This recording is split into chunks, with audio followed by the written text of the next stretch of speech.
Hey, Steven. Hey, Danny. I am in love with this phone. Oh, yeah? It's beautiful. Look at it. This is the Motorola ZN5. Mm-hmm. And I think it's gorgeous. Dude, get a look at this keypad, man. It's awesome. You like that keypad? I like this keypad.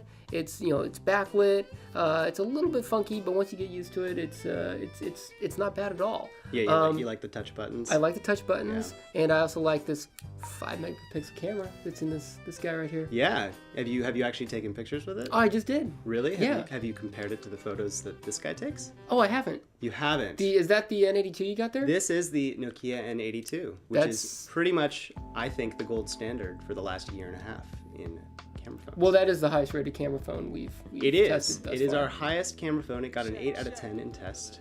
And what do you think? You think it's going to unseat this guy? I'm kind of hoping that it will. You think so? Yeah. Okay, well, I hate to burst your bubble, but essentially, despite what you think about how beautiful that hardware is, not the best. All right. So what's wrong with the camera? Let's start with the positives first. All right, let's start. Well, I see that that's the shot that you got right there in your wallpaper. That's your dog. It's pretty. That's Gus. So basically, here's the thing. So Motorola has done a pretty nice job with integrating the e-rocker. So it's the same, very similar face. So you've got these beautiful kind of purplish, back hues. It looks like you're flying on Virgin America. Totally. It's gorgeous. That's the impression that I got. I thought Richard Branson was going to come up and give me that phone. Totally. It's the Branson phone, more or less. And it's cool. You flip it to the side. It's significantly thinner. Yeah. Now this is a chunky monkey right here. Right. It's N82. Right. And this is thin. This is very thin. This is at least 50% thinner. And it's got the beautiful kind of purple shoot button. Right. It's got a lot of things that are sexy. Right. Whereas this isn't so sexy. This is more of a brick in your pants. Okay, this has a Carl Zeiss lens on it, and I don't even know who that guy is. Who cares? Right. Snap, Carl Zeiss. All right. Sorry, well, dude. so the biggest thing, and this is why our hopes were so high for this thing, is that it has an integrated Kodak lens, which is huge. I mean, this is the first time Motorola has done this. Kodak actually built lens for this camera. Kodak basically scaled down one of their 5-megapixels cameras lenses, and basically they just popped it into the dropped it into the rocker. They dropped it like a rocker. Okay, side by side, you're stacking these pictures up against each other. That's the problem. I mean, the more and more we started to look at these photos side by side, noisy. So I mean, again, I hate to rain on your parade because you just did. As a phone, it's not bad. It's not terrible. I was using it to make calls, and the call quality is actually pretty clear. It did have full bars in areas that are notorious for not having good cell phone reception. Bars, tons of bars. Especially in my house. Right. Which is old San Francisco Victorian. There's a lot of lead paint in the walls, so it's kind of hard to get a signal sometimes. Again, I'm going to come back and rain on your parade a little bit more. Why do you keep doing that? Stop. Because that's my job.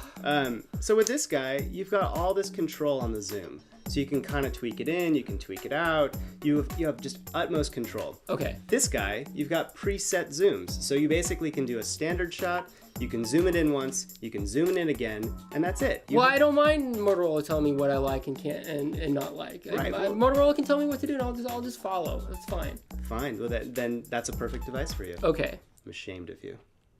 I'm at the deep end of the pool. No, you're at the shallow end of the pool. This is the first iteration in the Motorola Zine line that they're going to do. Okay, there'll be more phones like this. Absolutely. Okay. I mean, I hope that they're going to kind of set the bar a little bit higher. Will the next bar be a candy bar? It is not going to be a slider. I can it's not. They're not going to slide. They're going to set the bar higher. They're going to set the slider higher, and I think that this is their first sort of step in the right direction. Okay. I'm excited to see what they come out with next.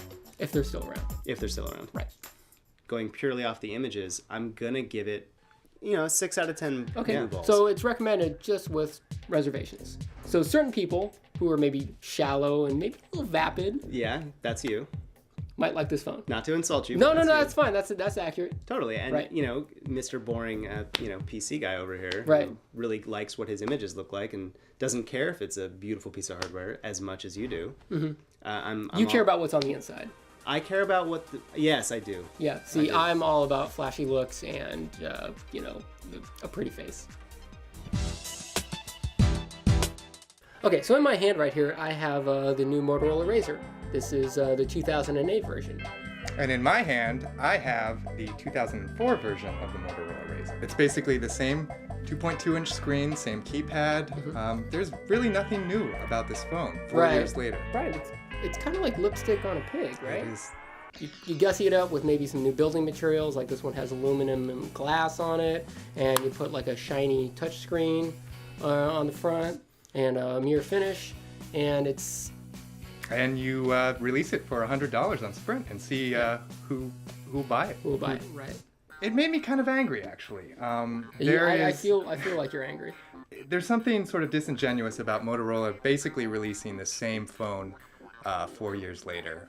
They've had plenty of time, especially in sort of technology years. This is like de-evolution almost. The touchscreen itself only registers touching in 3 specific areas of the phone. For instance, if you press the button and go to the shortcuts list, you actually have to use the sidebar to scroll through your options on the side. So it's completely gimmicky. Well, that's ridiculous. It's redonkulous, really. Yes, that is redonkulous, as the kids are saying these days. Motorola did actually add a 3.5 millimeter headphone jack on the side, which is nice since this phone is at least capable of playing music. Mm-hmm. How did it work as a music player?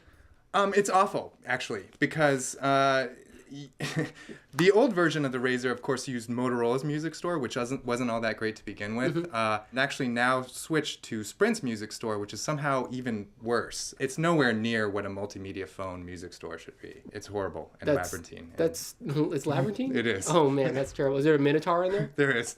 You have to fight him, actually, to access your music. That's terrible. Yeah. Say I wanted to sign up for a 2-year contract. If you wanted to sign up for a 2-year contract with Sprint, it would cost you $100 to get this phone, which is also kind of puzzling. Yeah, it seems like this, like with the feature set and what they have here, like how much would you be comfortable paying? Let's kind of say 0. Yeah. The RAZR was never even good to begin with.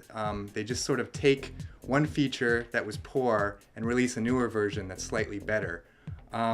So if there are any RAZR fans out there, they'll be familiar with sort of its crappiness. So this is like for hardcore RAZR fans who will have if there are any left, who are also looking to get a Sprint contract. Exactly, and who want sort of like a mirror to look into. I want to use this mirror to signal little flying aircraft. I'm like stuck on an island. That's right. Somewhere. Yeah, I can blind our cameraman. She blinded me with science.